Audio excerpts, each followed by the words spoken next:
La vie compte plus que tout, plus encore que l'amour.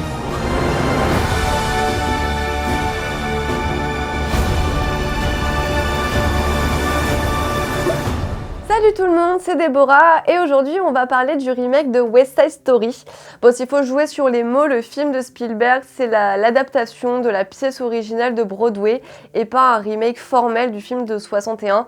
Mais juste par association d'idées, ce nouveau West Side Story, c'est aussi un remake du précédent film puisque Spielberg refait une adaptation sur grand écran. Mais plutôt que de redire pourquoi le nouveau West Side Story est phénoménal, ce que je dis déjà dans ma critique écrite sur le site, c'est quand même plus intéressant de se demander pourquoi Steven Spielberg s'est lancé là-dedans, quel était en fait l'intérêt. Parce que réaliser des remakes meilleurs que les films originaux, c'est pas rarissime non plus. On peut par exemple citer The Thing, La Nuit des Morts Vivants, Scarface, La Mouche, et encore tout un tas que je n'ai pas en tête là maintenant. Mais là on parle quand même de s'attaquer à un grand classique du cinéma qui a été récompensé de 10 Oscars et qui est considéré à raison comme un chef-d'œuvre immuable. Surtout que Steven Spielberg ne cherche pas à réinventer l'œuvre, mais simplement à reprendre la pièce originale avec les mêmes chansons et le même fil rouge pour la porter une nouvelle fois à l'écran. Mais alors, vu que le film de 61 était déjà parfait, pourquoi faire ça ? Déjà tout simplement parce que Steven Spielberg, il en avait envie. Là, on n'est pas du tout sur un remake commercial dicté par l'industrie pour faire vendre et gonfler les chiffres d'une saga, comme c'est le cas pour pas mal de remakes. Steven Spielberg est passionné par West Side Story depuis qu'il a 10 ans, ce qu'il a raconté dans une interview, et avant de commencer sa carrière de cinéaste, il savait déjà qu'il voudrait et allait un jour reprendre West Side Story. Donc d'un côté, on a un des plus grands réalisateurs d'Hollywood et de l'autre, une des pièces, si ce n'est en fait la pièce la plus culte de Broadway. Donc artistiquement, il y avait forcément un intérêt et une justification. Encore plus quand Steven Spielberg en parle comme d'un rêve qui lui trottait en tête depuis des décennies. On est tout de suite plus excité par le projet et moins sur la défensive parce qu'on sent qu'il y a une véritable sincérité derrière. Surtout que la musique a toujours eu une place très importante dans son cinéma, avec notamment le compositeur John Williams qui a écrit les partitions de pas mal de ses films et qui a été consultant d'ailleurs pour la musique de West Side Story. Spielberg a aussi été producteur exécutif de la série musicale Smash et avec tous les genres cinématographiques qu'il a brassés au cours de sa carrière et la maîtrise dont il est capable en termes de mise en scène et tout simplement de cinéma, ça pouvait juste donner quelque chose d'époustouflant et c'est le cas. Autre que la motivation de Spielberg, un autre point important pour refaire le film, c'est de raconter en fait la même histoire mais en jetant un nouvel éclairage sur l'œuvre. Donc avec ce nouveau West Side Story, Spielberg et le scénariste Tony Kushner, ils trahissent jamais l'œuvre et ils restent pas non plus enchaînés à elle. En fait, ils reprennent ce qui faisait déjà l'essence de la pièce et s'appliquent simplement à souligner et expliciter toutes les thématiques sociales et politiques qui étaient plus implicites en 57 et en 61. Et comme Spielberg l'a lui-même soulevé, l'histoire de West Side Story, elle représente tout aussi bien la fracture sociale américaine sous Trump que le racisme de la fin des années 50. Donc il était vraiment intéressant de recontextualiser l'œuvre sans modifier sa substance pour rappeler en fait son intemporalité.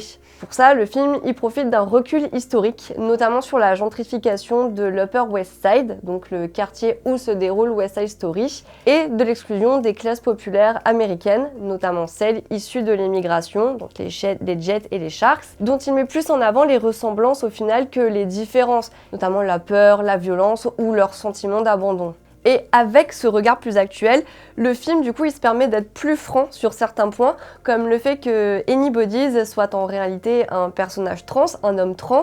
ou que les Jets, à la fin du film, ont essayé de violer Anita, ce que le film de 61 présentait quand même de façon plus détournée, sans poser véritablement des mots concrets dessus. Et c'est aussi ce regard plus actuel qui donne une plus grande place à la communauté portoricaine dans le film, donc les Sharks, mais aussi tous les figurants qui gravitent autour et qu'on voit notamment quand la caméra se balade dans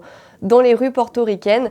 Et c'est aussi pour ça que Steven Spielberg a fait le choix d'intégrer de nombreuses lignes de dialogue directement en espagnol, sans sous-titres, pour véritablement redonner une place et une légitimité à la communauté portoricaine qui avait tendance à être un petit peu plus effacée et discrète dans les précédentes œuvres. Ce West Side Story de 2021, c'est aussi une nouvelle façon de faire du cinéma à partir de cette histoire emblématique. Sans chercher forcément à faire mieux, Spielberg il essaie de faire différemment. Il casse en fait l'héritage scénique du film, donc qui vient de la pièce, et toute la staticité de cette première adaptation qui reposait sur énormément de plans fixes avec une caméra qui était plus spectatrice qu'actrice. Là, il décloisonne absolument tout et il tourne majoritairement en extérieur et pas en studio, ce qui lui permet en fait de laisser sa caméra se balader au milieu des acteurs, de suivre les mouvements, voire parfois même de dicter les mouvements, de passer au-dessus, en dessous, enfin bref, d'avoir une caméra aérienne qui participe aux chorégraphies, qui n'est pas simplement statique à observer la scène et qui y prend pleinement part, donc qui est un procédé cinématographique qu'on n'avait pas encore eu l'occasion de voir avec West Side Story et qui est vraiment très intéressant. On a aussi une nouvelle photographie qui est absolument sublime et qui d'une autre façon va jouer avec les couleurs, l'opposition du bleu et du rouge, des ombres et des lumières directement dans la narration, au service de la narration. On n'a pas non plus un copier-coller du livret, les scènes en fait elles sont réarrangées, parfois pour donner en fait une toute autre signification. C'est le cas le plus frappant avec Rita Moreno, qui est en fait l'interprète qui jouait Anita dans le film de 61 et qui là en fait joue Valentina, donc qui est un personnage inventé pour les besoins du film et qui est la veuve portoricaine de Doc qui lui était dans les précédentes œuvres. Donc c'est elle qui hérite de la chanson Somewhere que chantaient Tony et Maria juste après la rixe entre les Jets et les Sharks et qui en fait donne une portée beaucoup plus universelle à la musique. Un petit peu comme avec la chanson Cool, elle arrive un petit peu plus tôt dans le récit et elle est mise en scène de façon à pousser l'enjeu émotionnel, c'est-à-dire que là, on n'est plus sur une scène pour ressouder les Jets, mais vraiment pour les fracturer et en gardant exactement les mêmes paroles, la même mélodie, mais simplement en la chorégraphiant différemment et en la donnant à d'autres personnages et en la faisant intervenir à un autre moment du récit. Absolument tout le sens de la chanson change et les ficelles émotionnelles sont beaucoup plus fortes. Dernier point, mais aussi un des plus importants, refaire West Side Story, ça donne aussi l'occasion à de nouveaux talents de briller. Donc le premier nom qu'on va retenir évidemment c'est Rachel Zegler, une actrice de 20 ans qui a décroché son tout premier rôle au cinéma, donc en incarnant Maria, dans le remake de West Side Story par Steven Spielberg, ce qui est quand même franchement pas dégueulasse du tout. Et du coup, là, on va suivre sa carrière évidemment avec un intérêt. Surtout que ça a créé une polémique quand elle a été castée dans le rôle de Blanche-Neige pour le remake de Disney.